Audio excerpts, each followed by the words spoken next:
My parents ignored my birthday every year, but when my sister turned 18, they gave her the family cottage. So I went no contact, and their meltdown was unbelievable. By the time I turned 15, I stopped pretending to expect cake.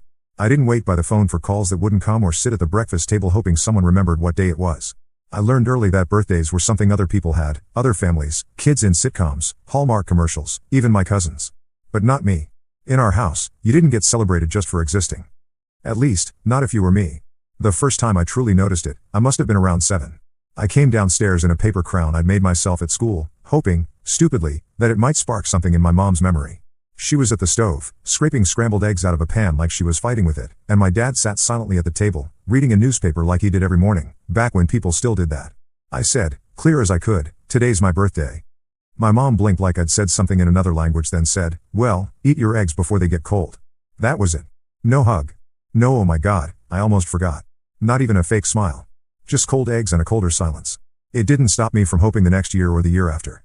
I think kids have this natural, stubborn optimism that just refuses to die even when it gets kicked in the face repeatedly. I held on until I couldn't anymore. By the time I hit double digits, I stopped telling anyone when my birthday was. It was too humiliating to remind your own family and worse to be disappointed all over again. So I pretended I didn't care. I told friends at school it was just another day, joked about how I didn't like cake, and said I didn't need presents because I had everything I needed. What a crock.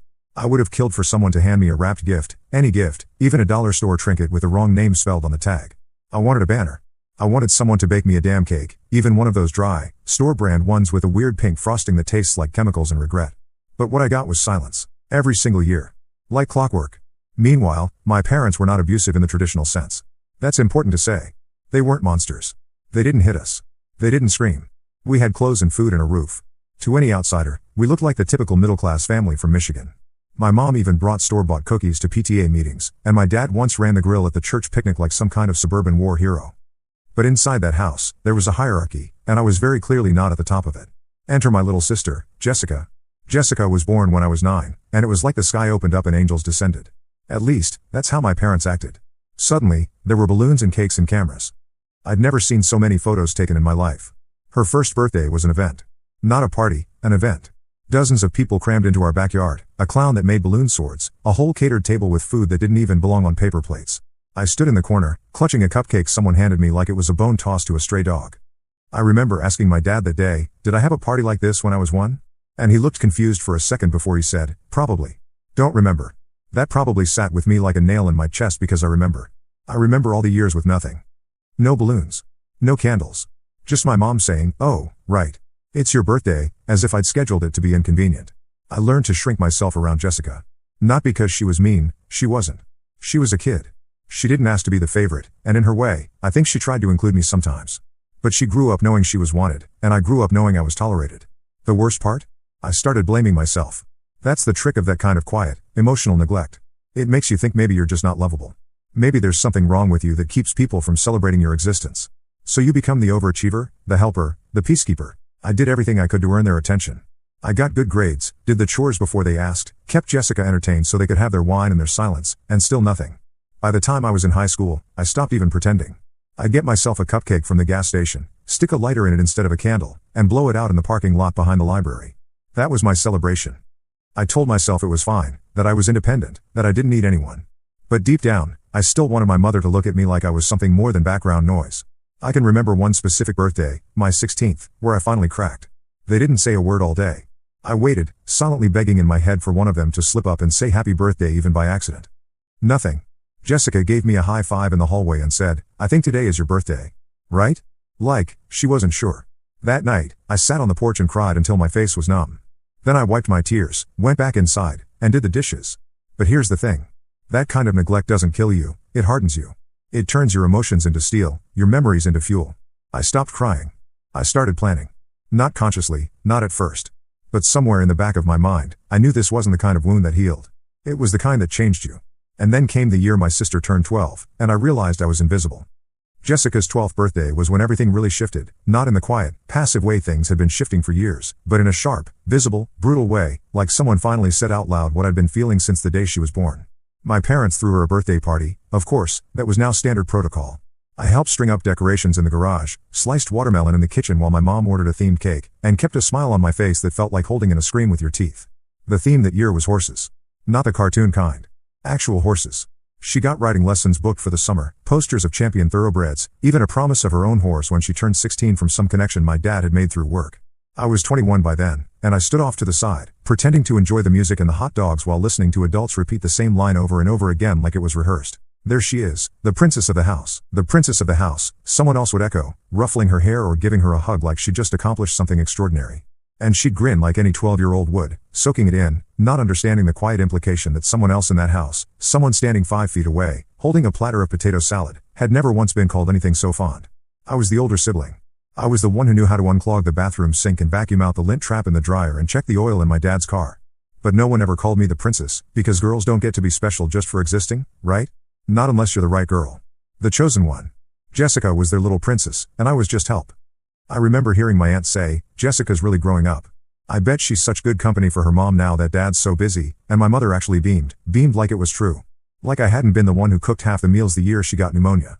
Like I hadn't walked Jessica home from school every day for 3 years because they worked late. I was the background character in their family movie. Necessary, sure, but not worth mentioning. It didn't end with birthdays, of course. That was just the surface. By the time Jessica was in middle school, they treated her like a tiny queen. They bought her first real bike when she turned 13, not a hand-me-down, not something second-hand from a garage sale, but a brand new, purple mountain bike with shocks and gears and a water bottle holder like she was training for the Olympics. I'd had a pink Huffy I found in the neighbor's trash and fixed up myself when I was 13. No one even noticed. I think I still had to pump the tires with a borrowed pump from the gas station for the first 2 months. But they noticed Jessica. They noticed everything she did. When she got a B+ in pre-algebra, there were high fives and pizza night. When I got straight A's, my mother once said, "That's good. But don't let it go to your head." I never let it go anywhere. I filed it away like everything else. When Jessica turned 16, they bought her first car, a red 1992 Mustang. That would have made it, only 3 years old at the time. Almost new. I remember running my hand along the hood, feeling the heat of the engine from where they'd just driven it home and parked it in the driveway like it belonged there, like it had always belonged to her. My parents stood on either side of her, beaming like game show hosts. I was 25 by then, working 2 jobs and taking night classes to get my associate's degree. I took the bus to campus every day, rain or shine, even in the snow. Not once did they offer to help with a car. I asked once, quietly, during dinner when the topic of Jessica's driving lessons came up, and my dad said, "Well, you're pretty independent. You always figured things out on your own." That sentence felt like being slapped across the face with a compliment dipped in acid. Independent. The word they use when they're proud of not needing to give a damn about you. And I had figured it out. I took pride in it even, but I also hated them for making me need to. It was around this time that the calls started getting more frequent from my mother mostly. Checking in on Jessica. Asking if I could look after her since I was so responsible. If I could help her with her homework, if I could take her to the DMV. I was living in a cheap apartment above a garage, working late nights at a diner, still too poor for curtains, and they wanted me to be a chauffeur. Still, I did it. I said yes because saying no was still foreign to me. Because there was still this tiny bruised version of me inside, hoping if I was useful enough, they might see me. They might finally say, "Thank you." But all they ever said was "good job," and always when it was about Jessica. She got into a state college at 17, a good one. Not Ivy League, but respectable. You would have thought she'd cured cancer. They held a dinner. My dad gave a toast. My mom cried. I remember holding my glass of soda and watching them like I was in a dream or maybe a bad movie I couldn't pause. I'd already graduated. No party. No toast. Just a card that said, "Proud of you. Love, Mom and Dad." No money inside. Nothing. But nothing prepared me for what they gave her at 18. It happened in early June, right after Jessica's high school graduation, one of those thick, hot weekends where the air sticks to your skin and the smell of cut grass follows you everywhere like a lazy ghost. I had driven up to the house in my battered old Civic, one headlight flickering like a dying eye, and found the driveway full of unfamiliar cars, the front lawn dotted with folding chairs, and the sound of celebration already bleeding out through the walls. Jessica had just turned 18. I was 27. I had been working a double shift the night before, so I arrived late, still wearing mascara from yesterday and the kind of fatigue that doesn't wash off.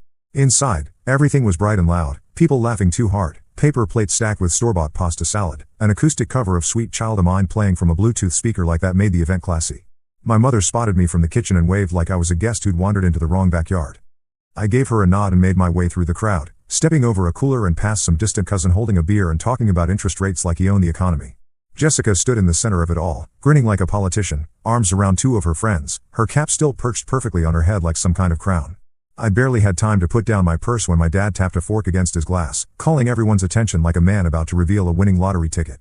"Everyone," he said, puffing his chest with theatrical pride, "we wanted to do something special for our daughter, something that honors all the hard work she's done and the woman she's becoming." I didn't even blink. I was used to these speeches, the ones that made Jessica out to be some kind of small-town messiah for passing pre-calc and not getting into trouble. "So," he continued, his voice tightening like he couldn't quite believe his own generosity, "we've decided to give her the family cottage. It's officially hers now." The words hit me so hard, I actually thought, for a second, that I'd misheard them. The family cottage. The cottage. That little weather-beaten place by the lake that had been part of our family for over 3 generations.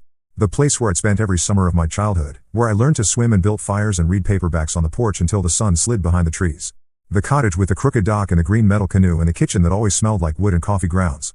That cottage. The room erupted in applause, the kind of soft, drunken clapping people give when they're not really sure what else to do. Jessica beamed and said, "No way, are you serious?"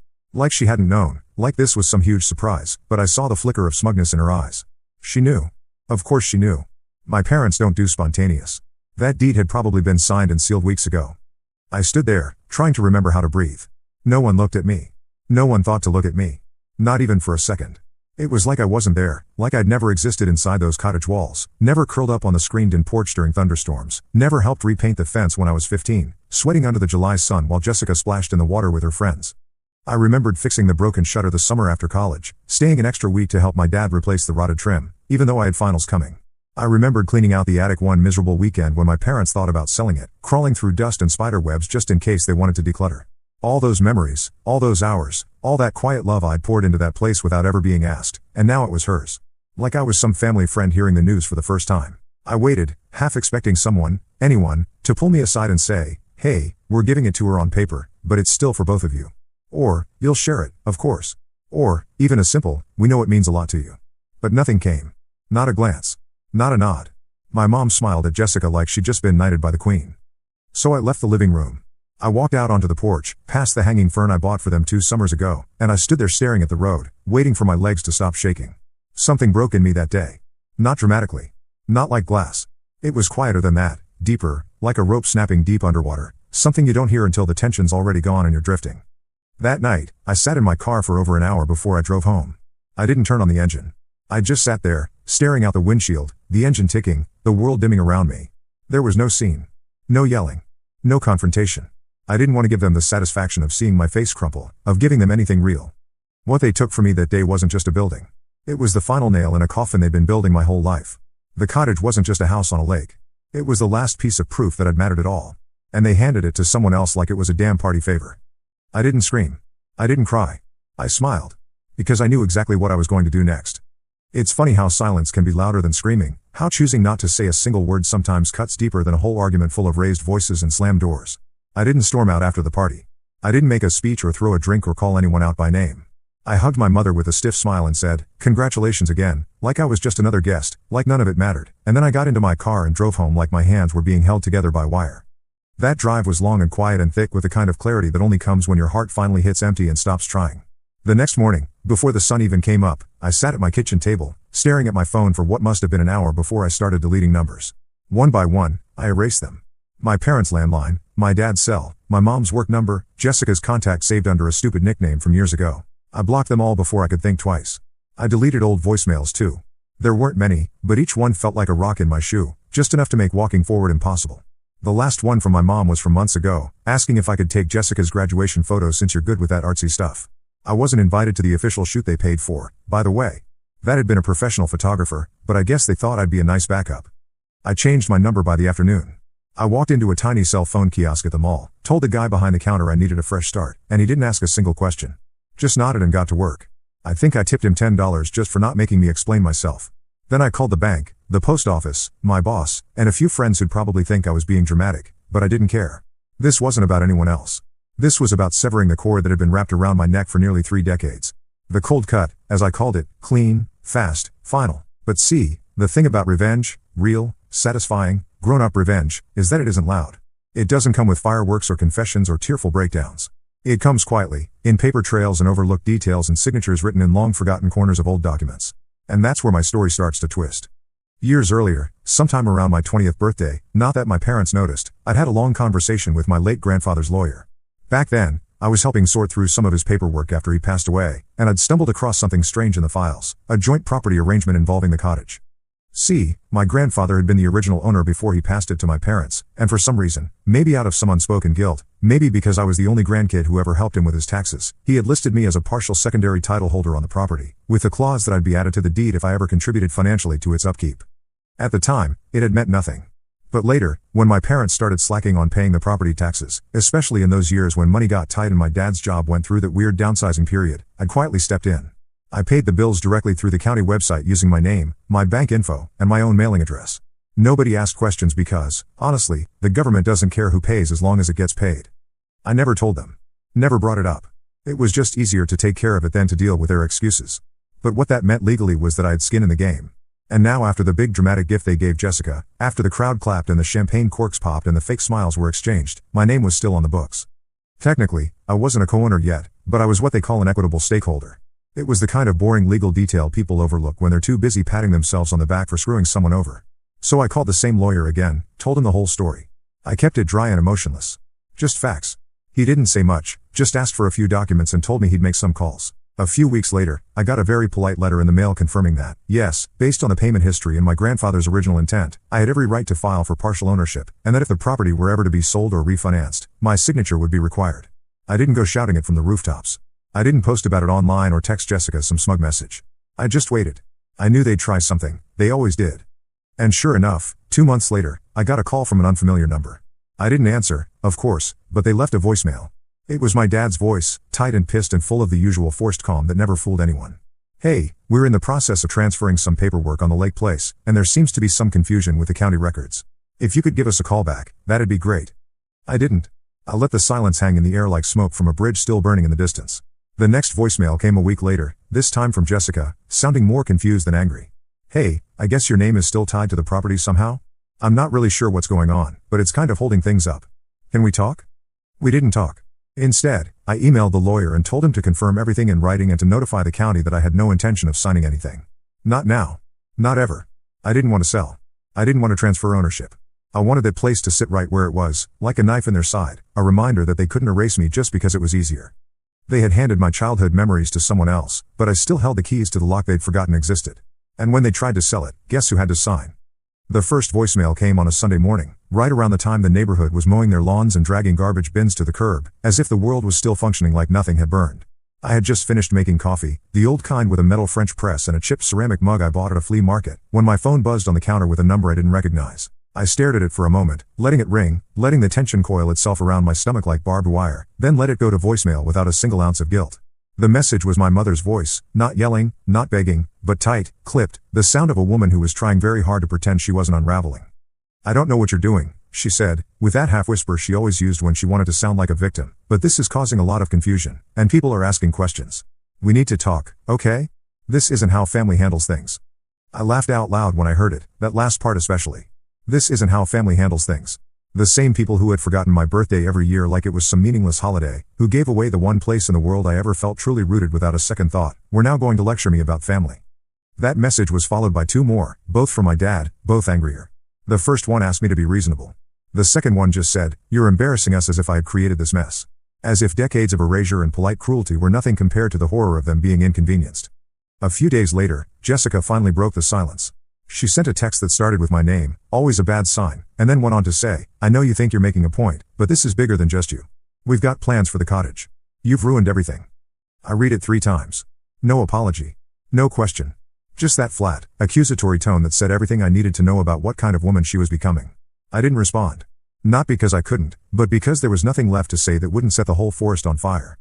That week, I started hearing things, not directly, of course, but through the quiet grapevine that every small community builds without realizing. Friends from high school messaged me out of nowhere, pretending they were just checking in, but I could tell by the way their sentences curled at the end that they were trying to get the story. One even said, "I heard something weird about the cottage. Did you really block your whole family over that?" As if the property was the only thing at stake. I didn't correct her. Let them wonder. Let them build their own versions of me in their heads, twist the facts into whatever shape made them feel better. I was done explaining. I didn't go to Thanksgiving that year. I didn't send cards. I didn't return voicemails, even when they came with guilt-tripping half-confessions like, "We didn't mean to hurt you," or "It's just that Jessica needed it more." My absence became the scandal. My name became the ghost at the table. Eventually, I stopped hearing from most of them altogether. The silence that had once felt like punishment now settled into a kind of peace, a sharp, stinging peace, like cold air in your lungs after a fire. I had cut the cord, and there was no going back. Some nights, I still dreamed about the cottage, not as it was, but how it used to be. The dock creaking under my bare feet. The smell of lake water and sunscreen. The sound of loons calling in the early morning while the fog sat low over the trees. In those dreams, I'm always a little girl again, swinging my legs off the edge of the deck, waiting for someone to come outside and notice me. But they never do. The door stays closed. The lights stay off. I always wake up just before I knock.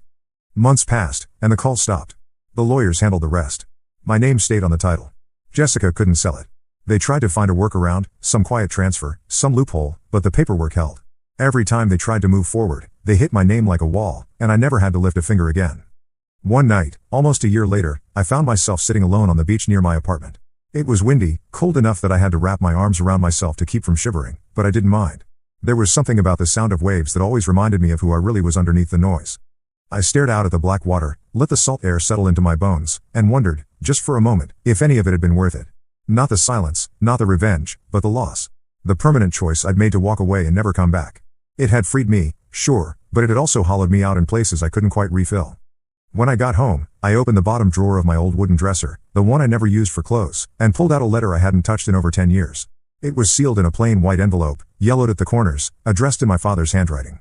I had found it tucked inside a box of old tax records years ago, long before the cottage mess, long before any of this had started to fully rot. The date on the envelope was just after my 16th birthday, the one they forgot, like all the others. I'd kept it all this time without ever opening it. Maybe I was scared. Maybe I didn't want to know if it was full of apologies or more excuses. Maybe I couldn't handle knowing that they had once tried to reach me, and I just wasn't ready to hear it. I held it in my hand for a long time that night, staring at the name he'd written, my name, in blocky, uneven letters that looked like he'd been nervous when he wrote them. My fingers curled under the flap, and I hesitated. Not because I was afraid of what was inside, but because I wasn't sure I wanted to carry any more pieces of them with me. Not even their regret. Sometimes the dead reach out, but I'm not sure if I want to know what he had to say.